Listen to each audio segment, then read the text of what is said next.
Baik,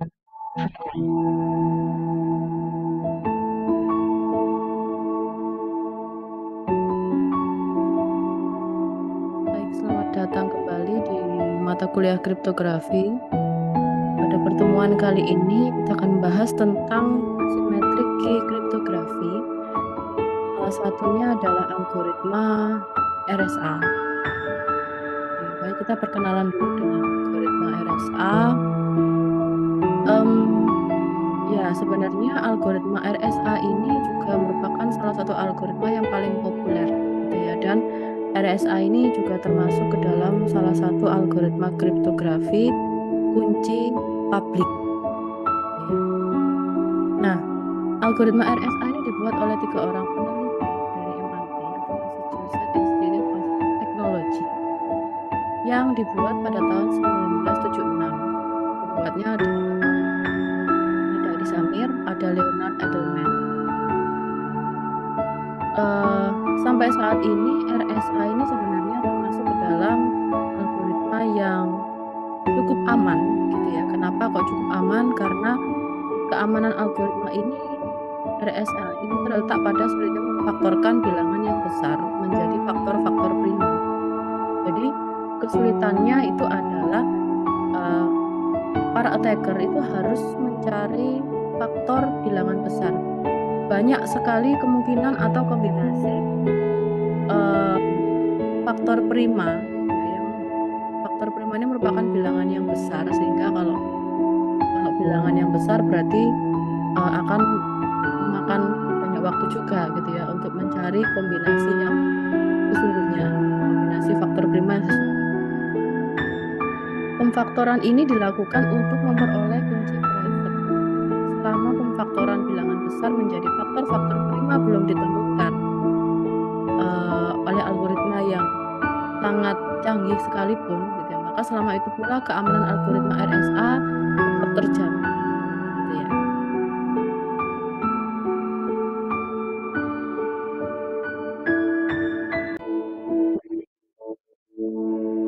Baik, mengenai faktor prima, mungkin kita akan dibawa sedikit, gitu ya, dibawa sekilas ke pelajaran ketika sekolah, gitu ya, mengenai PBB atau mungkin kalau dalam bahasa Inggris kita menyebutnya dengan Greatest Common Divisor atau disingkatnya dengan GCD. Ya. Misalnya ada ada variabel A dan B, di mana variabel A dan B ini merupakan dua buah bilangan bulat yang tidak nol. PBB-nya, pembagi bersama terbesar atau GCD atau Greatest Common Divisor dari A dan B adalah bilangan bulat terbesar yang bisa kita simbolkan dengan D sedemikian hingga D A dan D B. Maksudnya adalah ini kita cari dulu PBB-nya, PBB dari bilangan A dan B, di mana bilangan PBB dari A dan B itu kita simbolkan dengan D.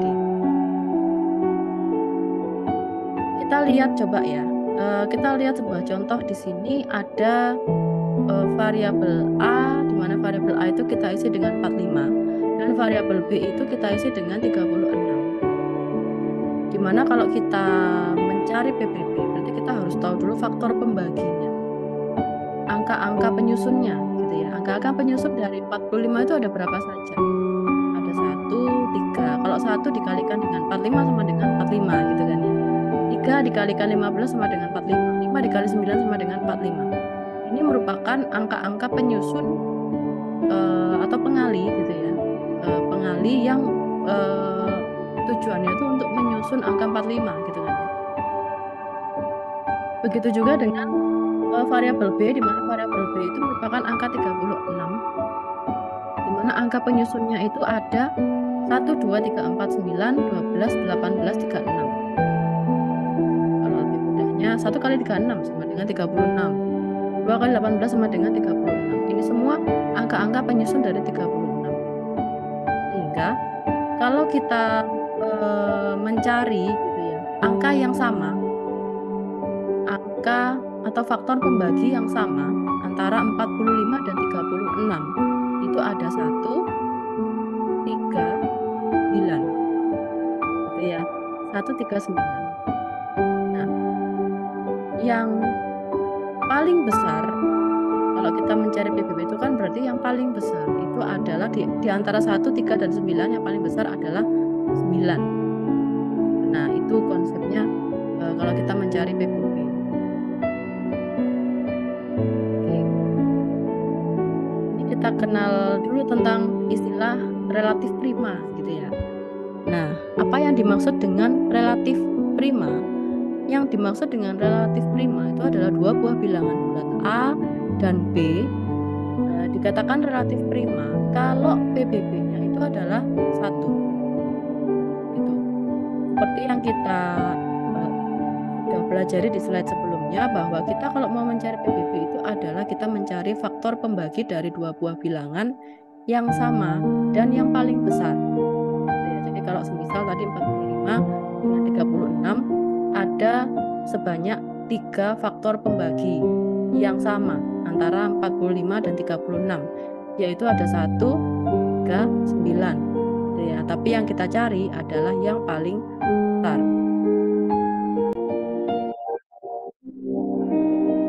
Contoh misalnya di sini ada angka 20 dan 3 dikatakan relatif prima itu karena PBB-nya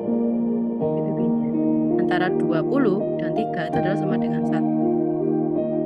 Begitu juga dengan 7 dan 11 dikatakan relatif prima karena PBB dari 7 dan 11 itu adalah sama dengan 1. Tetapi contoh yang lain di sini ada 20 dan 5. 20 dan 5 dikatakan tidak relatif prima karena PBB atau GCD-nya antara 20 dan 5 itu tidak sama dengan 1. Mari kita lihat gitu ya, mari kita buktikan. Contoh di sini ada bilangan 20 dan 3 gitu ya. 20 dan 3 adalah relatif prima karena PBB 20 dan 3 sama dengan 1. Kalau kita bayangkan 3 itu faktor pembaginya faktor pembagi, di mana faktor pembagi itu adalah angka yang menyusun angka 3 itu hanya ada 1 dan 3 gitu kan. Lalu untuk 20 itu bisa 1 dikali 20, bisa 2 dikali 10, bisa 4 dikali 5.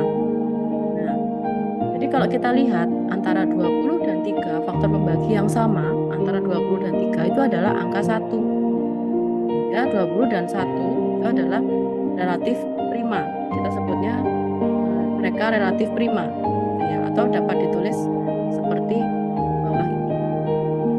Ya, 2 kali 20 ditambah dalam kurung minus 13 dikali 3 itu sama dengan 1. Seperti itu. Ya.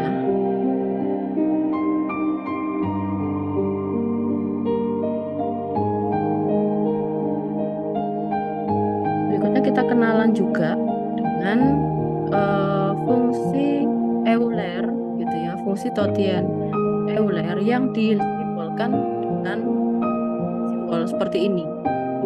Ya. Fungsi Euler mendefinisikan Euler untuk n lebih besar sama dengan 1 yang menyatakan jumlah bilangan bulat positif kurang dari n yang relatif prima dengan n. Jika n di sini itu merupakan P kali Q, merupakan sama dengan P kali Q, di mana itu merupakan bilangan komposit dengan P dan Q adalah prima. Jadi penyusun atau bilangan kompositnya, penyusun dari n itu adalah P dan Q, di mana P dan Q itu adalah prima. Ya, maka n sama dengan Euler P dikalikan Euler Q gitu ya, maka n sama dengan P dikurangi 1 dikalikan Q sama dengan 1. Gitu. Nah, ada permisalan di sini, tentukan Euler 21. Ya. Nah, syaratnya tadi P dan Q itu harus relatif prima. Nah, di sini 21 itu bisa disusun dari 7 kali 3. Sehingga Euler 21 di sini itu sama dengan 6 dikalikan 2 gitu ya. Sama dengan Euler 7 dikalikan Euler 3 sama dengan 6 kali 2 sama dengan 12.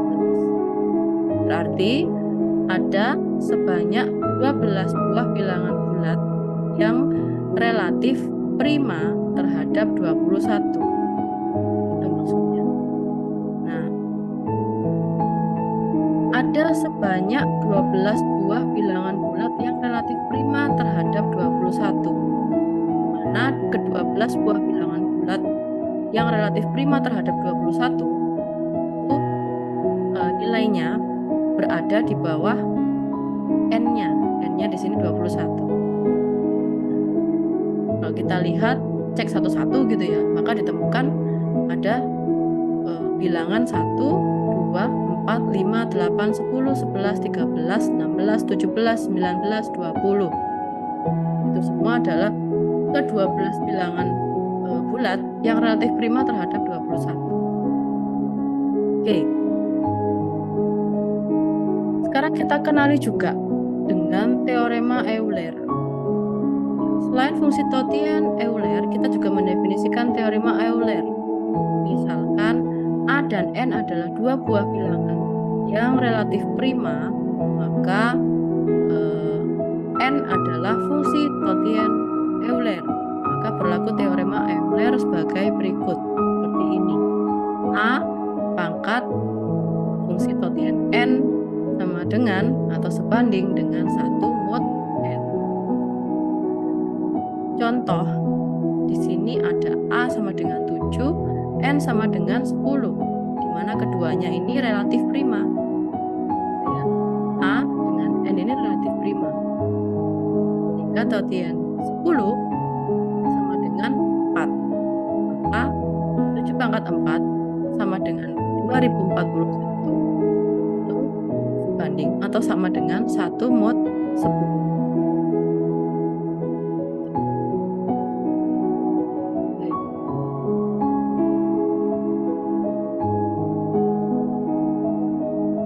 Sekarang kita mulai masuk ke algoritma RSA. Tadi kenapa kok kita harus belajar tentang itu ya, tentang Euler gitu ya, fungsi Totien.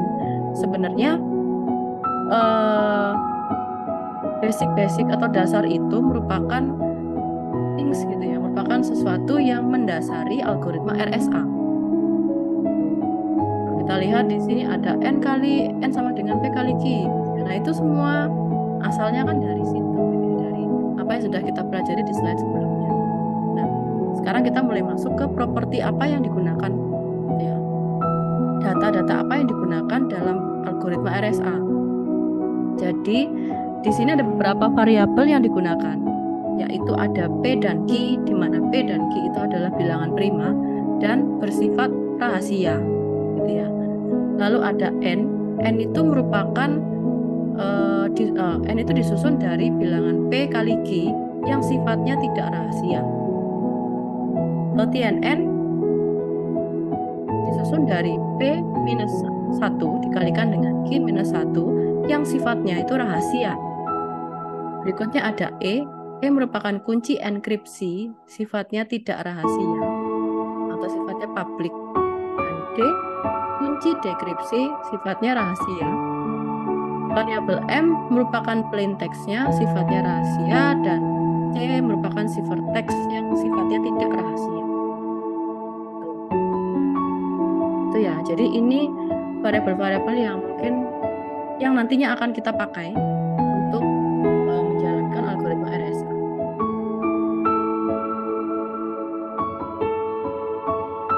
Nah, sebelum kita masuk ke algoritma RSA, kita perlu membangkitkan kuncinya. Generate atau membangkitkan kunci dari algoritma RSA. Jadi yang pertama kita lakukan adalah pilih dua buah bilangan prima sembarang, P dan Q. Lalu hitung N, di mana N itu adalah perkalian dari P dan Q yang sebaiknya P itu tidak sama dengan Q, karena kalau ternyata yang digunakan P itu sama dengan Q, maka itu akan mempermudah attacker dalam menemukan nilai P dan Q dalam mengkriptanalis gitu ya, mengkriptanalisis plain text dari algoritma RSA ini. Kenapa kok begitu? Karena ketika kita menggunakan nilai P dan Q yang sama, maka attacker itu bisa juga mencoba-coba dengan mengakar gitu ya. Jadi diakar. Jadi N-nya itu yang sifatnya tidak rahasia tadi itu diakar kuadrat, maka ketemu P dan Q. Itu sehingga lebih aman jika P dan Q ini tidak merupakan nilai yang sama, harus beda gitu ya. Oke, yang ketiga, hitung Euler N, di mana N itu adalah sama dengan P-1 dikalikan Q-1. Kemudian pilih kunci publik E yang relatif prima terhadap hasil dari perkalian ini gitu, yaitu nilai N. Jadi E-nya relatif prima terhadap N. Kemudian kita bisa membangkitkan kunci private menggunakan persamaan ini. Ya. E dikali D itu sama dengan 1 mod Euler N, yang ekivalen sama dengan E dikalikan D sama dengan 1 plus K dikalikan Euler N. Sehingga D bisa dihitung dengan cara 1 plus K Euler N dibagi dengan E. Gitu. Oke. Maka dari rumus ini kita bisa mendapatkan bilangan bulat K yang memberikan bilangan bulat D, hasil dari algoritma ini. Sehingga dari sini kita bisa mendapatkan kunci publik dengan pasangan E dan N, dan kunci private dengan pasangan yang disimbolkan dengan D dan N, di mana N bersifat tidak rahasia, namun ia diperlukan pada perhitungan enkripsi atau dekripsi.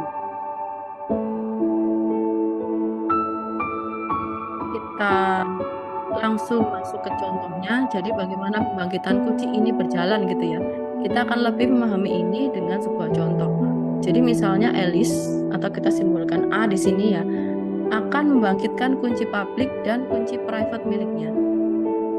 A memilih P sama dengan 47 dan Q sama dengan 71, di mana keduanya ini merupakan bilangan prima.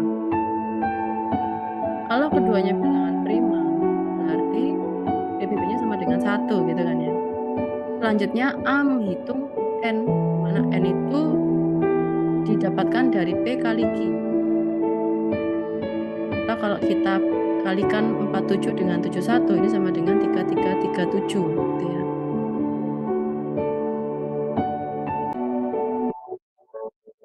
Dan Euler N sama dengan P-1 dikalikan Q-1. Jadi P-nya berapa dikurangi 1, berarti di sini 46 dikalikan dengan Q-1. Berarti 71 dikurangi 1 sama dengan 70. Berarti 46 dikalikan 70 sama dengan 3220. Lalu A memilih kunci publik. Kunci publik E sama dengan 79, karena 79 relatif prima dengan 3220. A kemudian mengumumkan gitu ya, atau mempublish nilai E dan N. Selanjutnya A menghitung kunci dekripsi D menggunakan persamaan ini gitu ya, dengan mencoba-coba nilai K. Jadi nilai K-nya ini dicoba gitu ya, dicobain satu-satu, diperoleh nilai D yang bulat. Jadi kita mencari nilai K yang membuat nilai D itu menjadi nilai bulat, jadi tidak berupa desimal gitu ya, bilangan bulat. Nah, sehingga nilai D di sini diperoleh 1019. Ini adalah kunci private untuk mendekripsi pesan, dan kunci ini harus dirahasiakan oleh A. Jadi sifatnya rahasia. Ya. yang saat ini diperoleh kunci public Alice E sama dengan 79, N sama dengan 3337, dan kunci private Alice D sama dengan 1019, dan N sama dengan 3337. Ya. Di sisi lain, ada Bob yang akan membangkitkan kunci public dan kunci private miliknya. Di sini Bob atau kita simbolkan dengan B memilih P sama dengan 83 dan Q sama dengan 61, yang mana P dan Q nilai P dan Q ini sifatnya adalah prima. Keduanya prima. Selanjutnya B menghitung N, di mana N ini merupakan perkalian P dan Q. P kali Q yang menghasilkan nilai 5063, dan Euler N, yang mana Euler N ini adalah sama dengan P-1 dikalikan Q-1, yang akan menghasilkan 4920. B memilih kunci public E. B memilih nilai E-nya sama dengan 187 karena 187 relatif prima dengan 4920. Jadi dicari dulu nilai N-nya, gitu ya.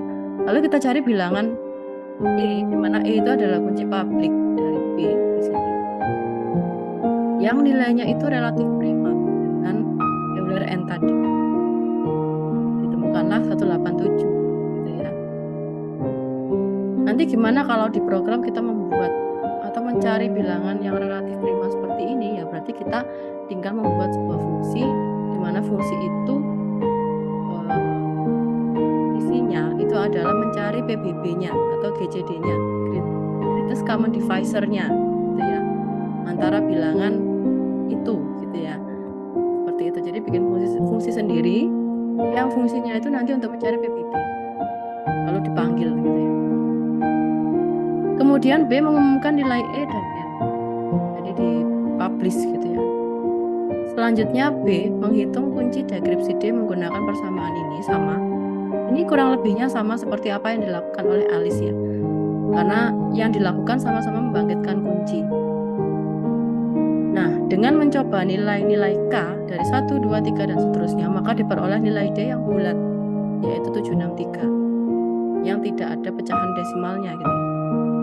Ini adalah kunci private untuk mendekripsi pesan. Jadi kunci ini harus dirahasiakan oleh B, sehingga diperoleh kunci public Bob E sama dengan 187 dan N sama dengan 5063, dan kunci private Bob D yang disimbolkan dengan D sama dengan 763, N-nya sama dengan 5063.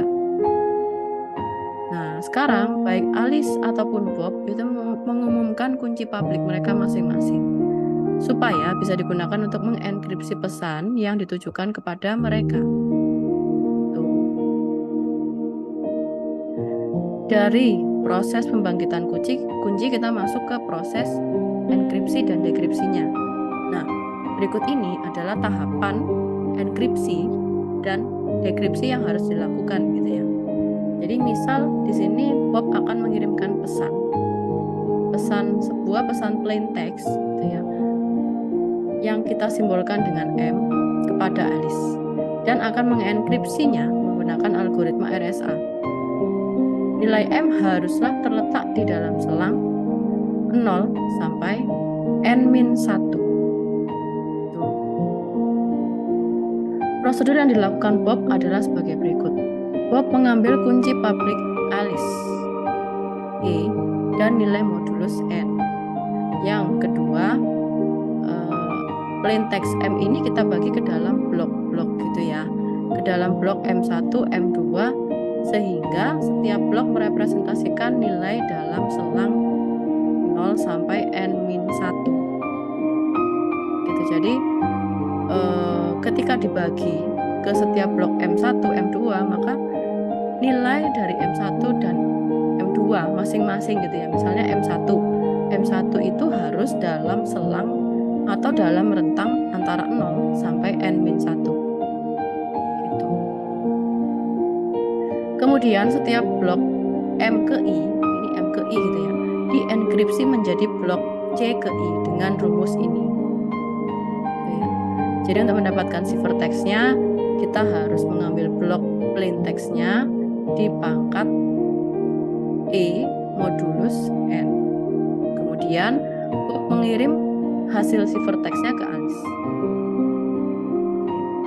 Itu tadi untuk enkripsi. Sekarang untuk dekripsinya, Alice mendekripsi ciphertext dari Bob.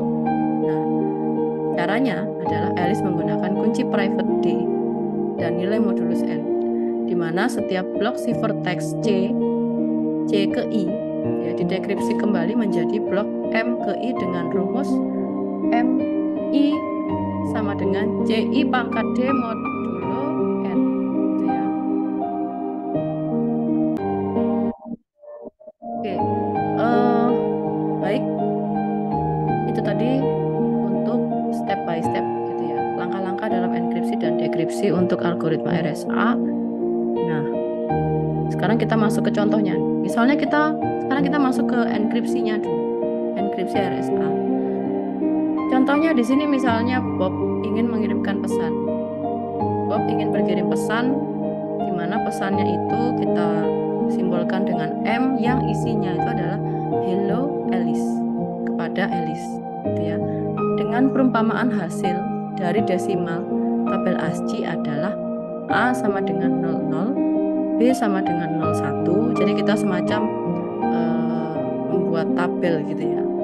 Tabel ASCII-nya kita misalkan A sama dengan 00, B sama dengan 01, C sama dengan 02, D sama dengan 03 dan seterusnya sampai Z sama dengan 25.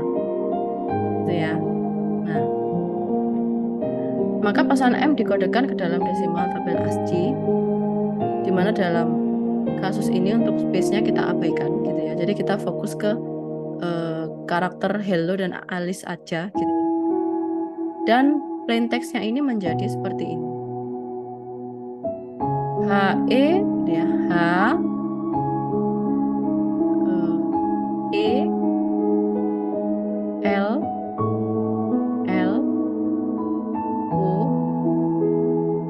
A L I C dan E. E-nya terakhir. Nah, E. Sehingga menjadi plain text seperti ini. Nah, lalu dari sisi Bob yang ingin berkirim pesan tadi, fungsi-fungsi program yang ada di program komputernya itu adalah memecah M menjadi blok yang lebih kecil. Misalnya M dipecah menjadi blok-blok sepanjang 4 digit. Gitu ya. Tadi kan kalau kita ketahui N dari Bob itu adalah 3337 ya. 3337 ini kan. N-nya adalah 3337. Sehingga kita bisa memecah blok dari plain text itu selama nilai dari yang kita pecah tadi tidak lebih besar dari N-nya 3337, 3337 gitu ya. Selama tidak lebih besar dari itu. Sehingga kita bisa memecahnya menjadi per 2. Kalau per 2 ini kan mewakili satu karakter ya. Jadi kan per 2 angka ini kan mewakili satu karakter. Nah, kita bisa juga memecah per 2 angka. Dan ternyata kita juga masih bisa memecah per 2 karakter huruf gitu ya, atau per 4 huruf, per 4 angka, per 4 angka. Sehingga dari plain text ini masih kita bisa bagi ke setiap 4 digit angka. Karena kalau kita lihat ketika kita pecah seperti ini nilainya masing-masing blok masih dalam rentang atau masih dalam range antara 0 sampai N dari Bob gitu ya. N dari Bob tadi adalah 3337. Nah, ini masih ke dalam masuk rentang itu. Sehingga bloknya bisa kita bagi ke setiap 4 digit. Oke. Sehingga kalau kita bagi itu bisa menjadi seperti ini. M1 kita ambil 0704, M2 kita ambil 4 digit berikutnya 1111, M3 kita ambil 4 digit berikutnya 1400, M4 kita ambil 4 digit berikutnya 1108, dan M5 kita ambil 4 digit terakhir ada 0204. Itu. Nah, Ini ya, sehingga kalau kita lihat nilai per blok M ke I-nya itu masih terletak pada selang atau rentang 0 sampai 3337 min 1 gitu ya. Oke. Misal di sini Bob sudah mengetahui kunci publik dari Alice. Jadi Alice mengirimkan kunci publik gitu ya. Mengirimkan kunci publik, di mana kunci publik Alice yang tadi kita temukan itu adalah I sama dengan 79 dan N sama dengan 3337. Maka Bob mengenkripsi setiap blok plain text menjadi seperti ini untuk mendapatkan setiap ciphertext-nya. Jadi setiap blok plain text M ke-1 maka akan menghasilkan ciphertext ke-1. M kedua maka akan menghasilkan ciphertext kedua. M3 maka akan menghasilkan ciphertext ketiga. M4 akan menghasilkan ciphertext keempat dan M5 akan menghasilkan ciphertext kelima. Gitu. Oke. Kalau kita lihat tadi, kita kembalikan lagi ke rumus RSA-nya gitu ya, rumus enkripsinya, bahwa rumus enkripsi itu adalah nilai angka, nilai digitnya, nilai angka digit dari setiap blok plain text dipangkat dengan E, di mana E itu adalah kunci publik, dimodulus dengan N. Blok pertama, blok plain text pertama yaitu M1 adalah 0704 atau sama dengan 704 gitu ya. Dipangkat kunci publiknya sama dengan 79 dimodulus dengan 3337 atau nilai N-nya. Maka akan dihasilkan 328. Berikutnya, untuk mendapatkan ciphertext yang kedua, maka yang digunakan adalah blok plain text M kedua. Berikutnya, untuk mendapatkan ciphertext yang ketiga, maka yang dipakai adalah blok plain text M3. Berikutnya, untuk mendapatkan blok ciphertext yang keempat, maka yang digunakan adalah blok plain text M4. Begitu juga dengan ketika kita ingin mencari blok ciphertext kelima, maka yang digunakan adalah blok plain text M5. Gitu. Nah, kan tadi sudah kita dapatkan semua ya, sehingga ini kita masukkan saja. Contoh di M2, di sini ada 1111 pangkat 79 atau pangkat E-nya dimodulus 3337 sama dengan 301 dan begitu seterusnya. Sehingga kalau kita susun ciphertext-nya, maka bisa kita susun dari ciphertext pertama ke ciphertext kelima. Jadi di sini ada 328, karena tadi asalnya adalah 0704, maka ini bisa kita tambahkan 0328 gitu ya. 301, maka kita tambahkan juga di depannya 0, karena awalnya itu adalah plain text-nya dibagi ke setiap 4 digit gitu ya. Jadi kalau yang dihasilkan ternyata hanya 3 digit, ya kita bisa menambahkan 0 di depannya. Kenapa kok harus di depan? Kenapa kok kita nggak menambahkan 0 di belakang? Kalau kita menambahkan 0 di depan, itu akan memiliki arti yang sama gitu ya. Artinya nggak ada bedanya. Mau 0301 itu nilainya akan sama dengan 301 gitu. Sehingga kita hanya bisa menambahkan 0 itu di depannya gitu ya. Sehingga di sini ada 0328, ada 301, kita tambahin 0 di depannya, 0301, lalu ada 2653, ini sudah nggak perlu kita tambahin lagi, kita tuliskan saja. Ada 2986 dan ada 1164. Sehingga ciphertext-nya yang dihasilkan itu adalah ini ya. Oke, itu untuk enkripsi. Berikutnya, ciphertext yang sudah dihasilkan itu akan dikirimkan ke Alice. Lalu Alice akan melakukan dekripsi menggunakan kunci private D, yaitu 1019.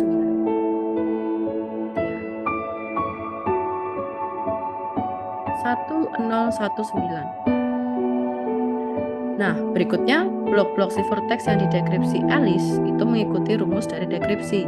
Kalau kita kita lihat di sini rumus deskripsinya. Jadi untuk melakukan dekripsi dari ciphertext, dekripsi ini akan inputnya adalah ciphertext yang akan menghasilkan sebuah plain text, gitu kan ya. Selain ciphertext, yang dibutuhkan lagi adalah ada kunci private D yang kita simbolkan dengan D dan N. Ya. Lalu kita butuh juga rumus dekripsinya.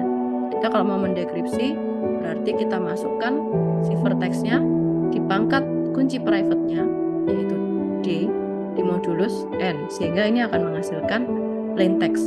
Ya. Dari ciphertext tadi, kita pecah ke dalam setiap 4 digit lagi. Gitu ya. Setiap 4 digit. Setiap 4 digit kita pecah.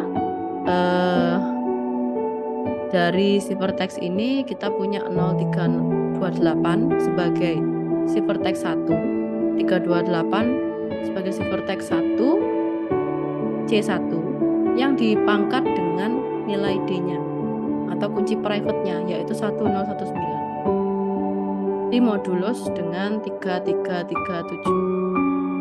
Nah, kalau kita hasilkan ini nanti akan kembali lagi ke plain text semula, gitu ya. Nah, begitu juga dengan ketika kita ingin mencari nilai dari plain text M2.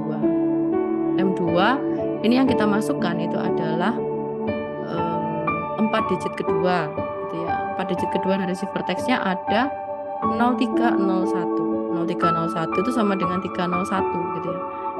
Nggak masalah mau ditambahin 0, mau nggak ditambahin 0, kalau di sini nggak masalah. Tapi ketika menyusun ciphertext-nya harus ditambahin 0 supaya nggak berbeda arti, gitu ya. 301 dipangkat 1019 sebagai kunci private-nya di modulus 3337 akan menghasilkan 1111. Dan begitu seterusnya. Ketika kita ingin memperoleh plain text M3, kalau kita mau mencari plain text M3, maka kita harus mengambil blok ciphertext dari blok yang ketiga, yaitu ada 2653. 2653 kita masukkan, kita pangkat 1019, kita modulo dengan 3337 akan menghasilkan 1400. Ya, kalau kita lihat ini semuanya kembali ke plain text M-nya, gitu ya. Berikutnya M4 kita butuh ciphertext keempat. Ciphertext keempat di sini ada 2986. 2986 kita pangkat dengan kunci private-nya 1019 modulus 3337 akan menghasilkan 1108. Ya. Oke. Berikutnya 4 digit terakhir ada 1164. Ini ya. 1164 dipangkat 1019 di modulus 3337 maka sama dengan 204. Ini kalau kita susun ulang dari M1 sampai ke M5 akan kembali ke plain text-nya. Nah, ini lalu kita decode, gitu ya. Kita kembalikan lagi, kita decode menjadi karakter yang merupakan isi pesan dari Bob ke Alice, gitu ya. Hello Alice. Oke. Ya, ini adalah referensi yang saya ambil utamanya dari sini ya sebenarnya ya. Tapi bisa kalian tambahkan dari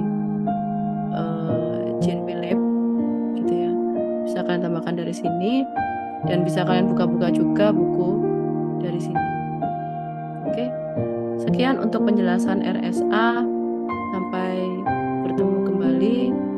Assalamualaikum warahmatullahi wabarakatuh.